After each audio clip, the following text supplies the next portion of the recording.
This is Alabama Politics with Steve Flowers, an in-depth interview with Alabama's top political newsmakers.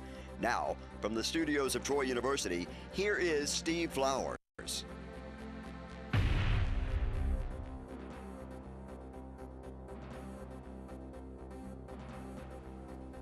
I'm Steve Flowers, and welcome to Alabama Politics. Folks, we're fortunate tonight to have one of my good friends and one of the good guys in Alabama politics, Alabama Agriculture Commissioner John McMillan. John, good to have you on the show. Good to be here, Steve. Thanks a million. Well, John's a good regular on our show, y'all. He is commissioner of the largest industry in Alabama, has been, and continues to be Alabama's most important industry is agriculture. John has been around politics a long time. He first ran for legislature in around 74. That's right. 74 from Baldwin County, and was elected, and then right in the middle of his second term, I believe, after 78, Fob James made him Commissioner of Conservation for several years, and he was Conservation Director of the state of Alabama, and then went back into private business, didn't you? Went to the Forestry Association from there, yeah. And stayed at Forestry for about 15 years. 23 years. 23 years. And then 6 years ago was elected overwhelmingly Agriculture Commissioner in a real crowded field and a very illustrious field of candidates who ran for Agriculture Commissioner that first time in 2010. And I've said this numerous times on this show and in my columns that John McMillan was just perfect, had the perfect resume for that job. A lot of times folks will run for jobs just to be getting a stepping stone, run for governor or something like that. But if you put John McMillan's resume into a computer and in the merit system over there, they'd say, okay, he's the best qualified to be Agriculture Commissioner. This guy, if it had been a bureaucratic merit system job, John would have gotten it. He and his wife are outstanding people and comes from an outstanding family down there in Baldwin County, and his roots are deep in Baldwin County. His family was in the forestry business for a long time. He grew up in the forestry business down around Bay Minette, and his brother Steve followed him to the House after he left that House seat, and he's been in that seat for 36 years. Yeah. 38 to be exact. That's right, because he had a partial term. I wrote a column this week about my friends who'd been there a long time with me. I went to the House in '82, and old Victor Gaston was in my class, and it was Victor and Richard Lindsay, and let's see, John Rogers from Birmingham was in that class, still there. But prior to us getting there, your brother Steve and Ron Johnson and old Buskey from Mobile, yeah, who I call Admiral. And Alvin Holmes was Alvin there Holmes, then. Alvin's got the record. Alvin's been there 40 years now. I think he went the same time I first think he went. did too. He came in '74, and but there's several been around a while. But you've had a great career so far in politics in Alabama. I wouldn't call you a politician. You've been a statesman and done a good job. I always find it interesting that your family was in the timber business. But you went off, you must have been smart in high school, you went off to Memphis to Southwestern University, which is now Rhodes College. It used to be South. Right. Was it Southwestern when you went there? It was Southwestern at Memphis when I went. People don't realize what a strong academic school that is. It's a very good school. I was very fortunate to be able to get a degree from there. What made you want to go off to that school when you were a little your high school boy? Well, it's pretty interesting, actually. We're Presbyterian, and there were group of us, several of us, and I think maybe even 14 number of students from down that way that were active in Presbyterian church youth work that just kind of all decided that's where we'd like to go. So it's through your church. It was a Presbyterian school. Right. I knew it was Presbyterian school. Yeah. And my father had served on the board up there as well. Oh, had he? Yeah. Had he gone to school there too? No, he was an Auburn graduate. Well, now, it's just you and Steve, y'all only two in your We have a younger brother that's Are y'all twins? Forrester. We're twins, Steve. I'd forgotten about that. Yeah, that's right, y'all twins. John, what I find also, and I talk about this every time you're on the show, growing up in Alabama, you hear, you learn a lot about the state. And we were taught in Alabama history when I was a little boy that Baldwin County was a potato growing county. It was. It was the biggest potato growing county in the country, one of them. And you told me one time that y'all actually got out of school to pick those potatoes when you were Yeah, little. school started and ended on a schedule to have us there available to work on the potato sheds. I always laugh and say that the football coaches had a deal with the potato farmers. But did you play football in high school? I did. At Bay Minette? Yeah, But now you're from Stockton. that's right. Now, We how went to far high is- school in Bay Minette. It's about 10 miles north of Bay Minette. Is Bay Minette still, it's not the biggest town, Fairhope's the biggest town. Fairhope, Fairhope is Because of the growth the of whole eastern shore. Eastern yeah. Show over there. You know, I had old Bradley Byrne on this show one time, and a couple times he was running for governor and everything, and he's got deep roots in Baldwin County. His folks settled over there on that Eastern Shore. Yeah, Baldwin County. We both like 6 generations down there. That's what I'm thinking. He went back to, God, I guess y'all's ancestors came from England, didn't they? Well, y'all British? came from Ireland? Scotland, into Scotland. the Carolinas. Well, Byrne would have too. I think that's right. Well, mine did too, John. That's funny. I think 80% of the people in Alabama can trace their roots back to Scotland and Ireland. Mm-hmm. My mama's people came from the Carolinas down to Pike County about 1837 and settled in northern Pike County around the Montgomery County line. They were Grants, but they were Scotch-Irish. And if you study Alabama history, but I always thought those Baldwin County folks had maybe come in through Mobile, but your folks came down through Carolina. Came out the first. In fact, the first. I think maybe there were 2 brothers, but one of them was a preacher named John McMillan, and he wound up in Robeson County, North Carolina, and then I think 1 or 2 of his children made it down to Monroe County, and then some of them made it down to Baldwin County. So that's the Macmillans in Monroe County? Yeah. Old Scotland area in Monroe County is a long time. In fact, they brought a church bell with them, and it wound up coming from that Presbyterian church in Old Scotland down to our church in Stockton today. You still go to that church sometimes? I do when I'm down there, but since Mother died, I don't get down there nearly as much as we used to. Do y'all live here in Montgomery, don't you? We do, yeah, just about. We have. Because you've been with the forester. When you were with the forester, you lived here. So it wasn't you have to move when you became Agriculture Commissioner. No, we. It was really, Y'all already living here, yeah. Yeah. John, let me ask you this question. Talking about agriculture, I may have asked this in the past. I saw I missed the tomatoes. Y'all have a big tomato thing every year. It's a lot of fun. We had a great crowd. Hope you can make it next year. I'm gonna plan to. Y'all got me on the calendar. Oh yeah. Jess and them make sure I'm invited, but I'm gonna be sure and come next year. But what I was gonna ask you is, tell me if you can, the top 5 crops are producing agricultural entities, if you will. Poultry's number 1, isn't it? Poultry is the largest of the commodities, yes, by a substantial margin, actually, and still growing and has room to grow. But you know, a long time ago, when it first started building in Alabama, most of it was in North Alabama. That's not the case anymore, is it? It's still heavy in North Alabama. Coleman had a lot of them. But yeah, Coleman and I think DeKalb County is actually the largest poultry county, but all of those counties up in North Alabama are pretty big. And then we've got in Southeast Alabama, we've got some big poultry operations down there as well. And that's where I think we have the opportunity to grow in Southwest Alabama with poultry. I was over in Grove Hill the other day.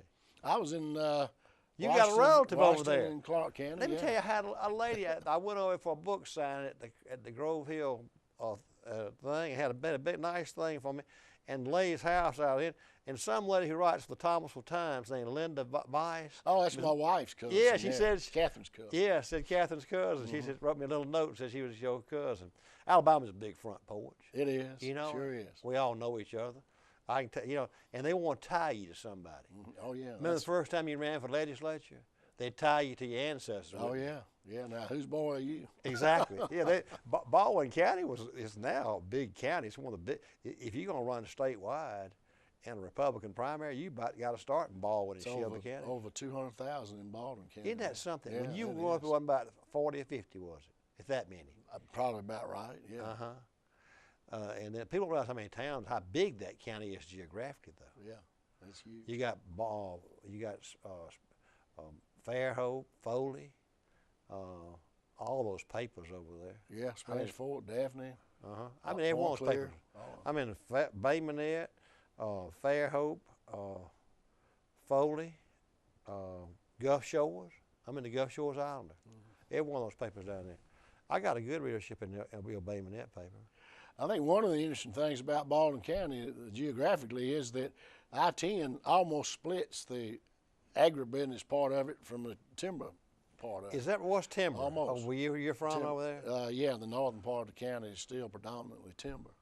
And of course, some of those farmers that back long by the time I was elected to the legislature were worried about how they were going to pay the property taxes, and now they're worried about whether they ought to be farmers or sell that land for development.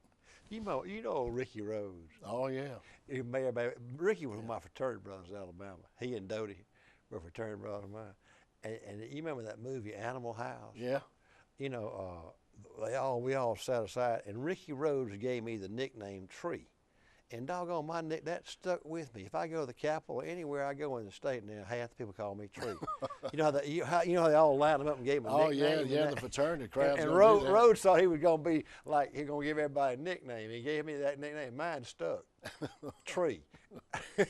Old Heffin used to love to call me Tree, but he pronounced it Trey. Trey, what you doing, old Trey? You know, I'm going to tell you something, John, being in agriculture, you realize how good Heffin was for this state. Oh yeah. He was on the agriculture. He saved the peanut program. Oh yeah, a lot of our commodities and almost all of our groups like Farmers Federation and Cattlemen's Association, Forestry Association, Poultry Association, he was good to all of us. He took care of it. And you know, that's not the greatest committee to be on as far as raising campaign money, or you know, agriculture is not the best one. Armed services is the best one, and banking. You know, old Shelby got on banking when he first got to the Senate. He said, "I have so much money they will beat me now." You know how Shelby he got that right, didn't he? You know how Shelby does. He said, the first thing he said, "I got on armed services and banking. I'll raise so much money they'll never beat me." You know, and old Heffin got on judiciary and agriculture to take care of the state. You know, and anyway, and Shelby has too. But I'm saying I loved old Heffin. You know, talking about old timey politicians. I'll tell you this funny story about Baldwin County. I don't know if I've told you this or not. Old Baxley, Bill Baxley, told me this story about himself. You know, Baxley was a genius. He has a genius IQ. Oh, he's got a great mind. Well, he's got a photographic memory. People don't realize that. Baxley, I watched him over in that Hubbard trial. He still got it. He's one of the top 5 criminal defense lawyers in the state. Oh yeah. But he a great lawyer. He grew up in that courtroom down in Dothan where his daddy, Keena Baxley, was circuit judge, and Baxley, his daddy had been DA, and Baxley graduated from Dothan High School at 15 years old. And he graduated from Alabama at 18 or 19, Alabama Law School at 20. He was down there practicing law when he was 21 years old and became a DA in Houston County at 23 years old. Yeah. And he was 29, he was Attorney General, and the youngest Attorney General in America and the state of history. But that first race, he was campaigning for Attorney General, and Baxley, being 28 years old, he wasn't far removed from fraternity life in Alabama. He was a single guy, and so they pulled old Baxley aside. He used to like to drink beer and chase women at 27 years old, you know. And so they pulled him aside. Now, Baxley, you know, you can't be, you know, drinking all the time you're campaigning. You're going to have to, you know, cut that out while you're campaigning for Attorney General. Baxley said, I swore I would, and I did. He said, I didn't take a drink of beer the whole time I was campaigning. Before I campaigned for 6 months, and about 2 or 3 days before election, I got to a honky-tonk down around Bay Minette in Baldwin County. You may know where it is. He said it was the biggest country bar I ever seen in my life. And I got in there with those old boys, and I had the best time. I got drunk as Cooter Brown. It might have been Summerdale Supper Club. I think it was. That's exactly where it was. It was Summerdale. That's exactly, John. You nailed it. See, I knew you'd know that. It was popular. That's where Baxley wound up. It was 3 or 4 days before election. And he beat McDonald Gallion by a thin margin. McDonald Gallion been Attorney General a long time. And Baxley, as you will do as Commissioner of Agriculture running statewide, anybody will, you get perusing the vote totals of the counties, you know, and see how you did in each county. You do that, you know. Oh, yeah. By the way, you got the most votes of any constitutional office last time in 14. Yeah, I believe that's right. But old Baxley got to studying those boxes, got looking at Baldwin County, and sure enough, he got about the same number of votes in Baldwin County he got statewide, except for one box. that Somerdale box got 84% of the vote. He said, I should have been drinking beer the whole time. Listen, that was a good, as you know, Baldwin County's got those ethnic roots still heavy in parts of the county. So the Somerdale Supper Club was not only a good place to have a beer, but they had great steaks and food there too. That's what actually wound up. A guy named Hootie Green ran it, and the building's not even there now. But yeah, I've been there and had mostly to eat steak. John, back to agriculture. After poultry, what would be second?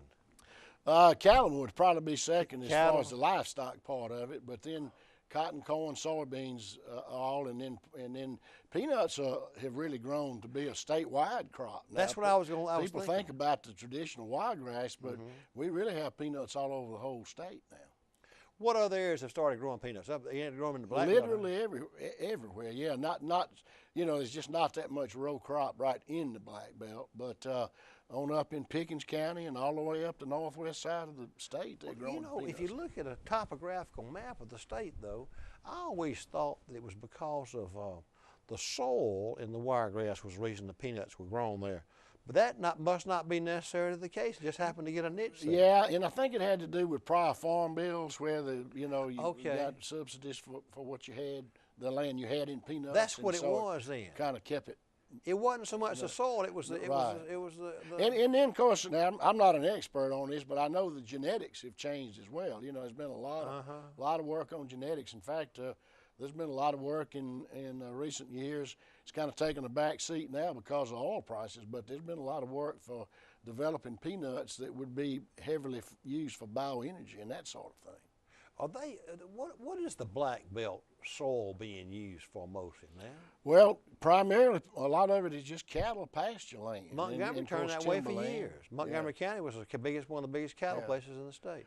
But the agriculture folks tell me they can grow anything. The irrigation is an issue. You got to be sure that soil, it changes if it gets real dry or real wet. So the capability to take advantage of our water resources is important over there, and that's where I think we've got a great opportunity with young and beginning farmers is in that Black Belt area of the state, because with tunnel houses, greenhouses, hydroponics, and those kind of things on a relatively small tract of land with irrigation, you can be very successful at growing produce. John, you had said once before, and this shocked me, I think it may be in Baldwin County, not Baldwin, but Mobile County, that landscape, or what do you call it? Yeah, we call it the green industry. Yeah. Is really the most growth industry, is it not one of the biggest? One of the fastest growing, if not the fastest growing sector of agribusiness in the state. Around urban areas primarily. A lot of it, but we also got a lot of turf farms, especially in Baldwin County. One of the really interesting things is that the farmer that furnishes the turf for the Super Bowl and for some of the larger college and pro stadiums is right there near Foley in Baldwin County. It's fascinating to watch how he develops that football side. John, I was going to ask you now, tell our viewers and take your time with it, about you were one of the first ones to branch out and go to Cuba. And you've recently been on a trip to Cuba earlier this year, weren't you? Yeah. Tell our viewers about how Alabama can tie in with that opening of Cuba and what you've been doing and your trip and everything. Okay. Kind of go into that. We had back when we had the threat for avian flu all over the eastern United States, and thank goodness we never had any issues in Alabama. But that was like last July, and we had some little hiccups with Cuba because they buy 5,000 to 10,000 tons a month of poultry shipped out of the port in Mobile. So it's mighty important. Mostly Alabama poultry. A lot of it, yeah. It's no way, with the big companies. Some of it's from Georgia. Yeah. But heavily, we know for sure from Alabama growers. So some of our folks, I was not able to go, but some of our folks went to, including the Auburn Poultry Science folks and the Poultry and Egg folks, and Daniel Archer, our Chief of Staff, went to Washington and then to Havana, meeting with the Cubans about that issue and resolved it to their satisfaction, and they picked up. So I wanted to go back to to follow up on that and be, solidify however we could that relationship. So we had a really good trip down there. I believe it was in February. And it was interesting. We were there in conjunction with a large agricultural fair that they have. Had countries from all of Central America and a lot of South American countries with livestock and just some of the most beautiful horses and purebred cattle you'd ever see. So we really enjoyed that. We spent about 5 days down there. We went out and toured just on our own and toured farms in the rural parts of the, like 100 miles east of Havana. Just drove out one Sunday afternoon and visited with tobacco growers, and mangoes are a really strong crop. They've got beautiful fruits and vegetables down there, and we hope to grow this interest into something that'll be productive in bringing some of those fruits and vegetables into Mobile. John, was it like several state agriculture commissioners, or just Alabama? No, that was good. We the lady that handles international business with the port in Mobile, Maria Mendez, was with us, and she's actually was born and raised in Cuba till she was a small child. So she's, of course, extremely fluent in and actually has a Cuban passport. So she was with us almost all the time, and that was a huge asset to have somebody like that with us. There were 6 of us, and there was a lady from Georgia that works and buys a lot of export lumber from Alabama and Georgia and other southeastern states. So it was a very productive trip, and we're still following up on some of the opportunities that we think we identified while we were there. What's their biggest, do they want to export things to Alabama, like fruits and vegetables? They do. The embargo, we really need to lift that embargo, or at least much more than it is. Now, I think your viewers would be interested in the background of that situation. 60 years ago or so, our Congress, when all of that business was going on with the missile crisis and all that, passed legislation that really just cut off trade totally with Cuba. 2000, 2001, they had a really bad hurricane.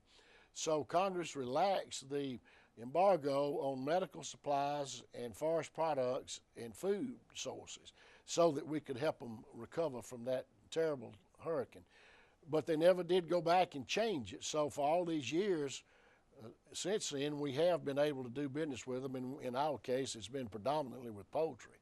And then when they do have some bad weather, we're able to sell some utility poles and some other products down there as well. Do we have companies that make utility poles in Alabama? We do. We still do, yes, in South Alabama, in Escambia and Baldwin, and some in Clark as well. What would be the biggest cash crop through that area north of Birmingham, around Coleman? I wouldn't call it Sand Mountain, but in between well, including Sand Mountain and the Coleman, Morgan, up that 65 corridor. That's really, what would you call the Coleman, Morgan? That's not Tennessee Valley, is it?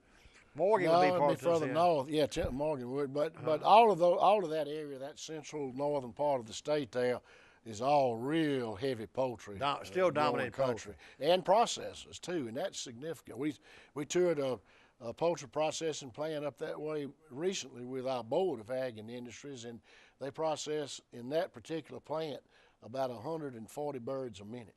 Mm-hmm. Let me ask you this question now. Since most of my viewers are in the Montgomery, Autauga, Elmore, Pike, Crenshaw, Butler, Dale County area, which encompasses the river region and a little bit of the quasi-wiregrass, what would be the biggest input or effect agriculture has on the river region, for example, would you say? If you include the wiregrass area in southeast Alabama, it would probably still be peanuts, although we have a lot of corn and soybeans and other crops, and they alternate with peanuts too. But I tell you, one thing that's really exciting that's happening is the food processing company that's under construction in Brundage, and I think that's going to be a great opportunity for our farmers, especially the closer they are because of transportation, to be able to grow cucumbers and produce that'll be utilized in that new company, which should be getting pretty close to ready to go. Yeah, it is. What about Montgomery County? What would be the biggest agricultural effect on Montgomery County, what do you think? Well, I'm not absolutely positive, but I would guess cattle would still be number one. very strong in Montgomery. But we still have corn, cotton, and soybeans around. Have you know, I was talking to old Matt McCarthy the other day, and that new little place, Sweet Creek Corn, there on too. Oh, Reed Ingham, the representative, owns yes, that sir. And I think Reed's doing a lot of good business there. They say he's got the best food and the best produce there. Yeah, I've been a real couple fresh, times. real fresh. Got a really good deli. And see, it'll attract all those people from Pike Road. He's got a great location with the traffic on 231 and the Pike Road traffic. And he and his wife Karen are working really hard down there. He's a hard-working guy. I've tried to he's get him on this show a couple times. We've had it scheduled during the legislative session, and he sells a bunch of cars too. Yeah, and that's what he primarily does. Yeah, he's still got the car business, and his son is in that business as well. But Karen says she's loving the produce business and the farmers market business out there too. John, did you ever go Page when you were a little boy up in the legislature? You know, I never did. The first time I ever came to Montgomery to see the legislature, I was a county commissioner in Baldwin County. You are the county commissioner? Yeah. You were young then, wasn't you? Yeah, I was. Yeah. What area did you have? We always, in Baldwin County, we qualified by geographic districts, but ran countywide. Ran countywide. Yeah. You know, there was a powerful state senator named Dick Owen down there. Yes, sir. Served with him. Did you? Was he still in the legislature? Yes, sir. He was chairman of F&T when I knew he was. And freshman. So he was still there when you were a freshman? He was. That was his last term. Had you known him growing up? Oh, yeah. He's from Bay Minette, yeah, wasn't he had a hardware store there in Bay Minette, which his son still operates. I was wondering what business they were in. Yeah. He did a great job. It was a family business. I think Dick was at least the second generation. And young Dick, his son, practices law next door and also continues to run the hardware business. Right there in Bay Minette? Right on the courthouse square. Is that right? And they got a great store there, too. He really has expanded his products, and he has just about anything you want. This is Dick's son? Yeah. Is he named for him? Yeah, he's Dick, too. I guess he may be the third. I'm not sure. Isn't that fun about Alabama being a front porch? You grew up knowing old Dick Owen, and then you got to serve with him. Yeah, and boy, I can tell you, as a little freshman, it was a great advantage having a guy like him as my mentor. And also, when I needed something from some of these state government agencies, I worked with him very closely. Let me say, I would say, you know, we got such and such a problem in Baldwin County. Is it all right if I go see so and so and tell them that you and me both want to see something done about this? Chairman of F&T helped you a lot. Dropping that name was a big help. It helped me in my freshman year. I had George Wallace as governor. I had Barber County. That was helpful too. Yes, sir. Well, John, our time's up. Folks, our guest tonight has been my good friend and our popular Agriculture Commissioner, John McMillan, who is registered from Baldwin County. He's been Agriculture Commissioner for 6 years now, and appreciate him taking time to be on our show. And thank you, viewers, for watching. Hope you're tuning in next week for Alabama Politics. Thank you, John. Always good to be with you. Tree.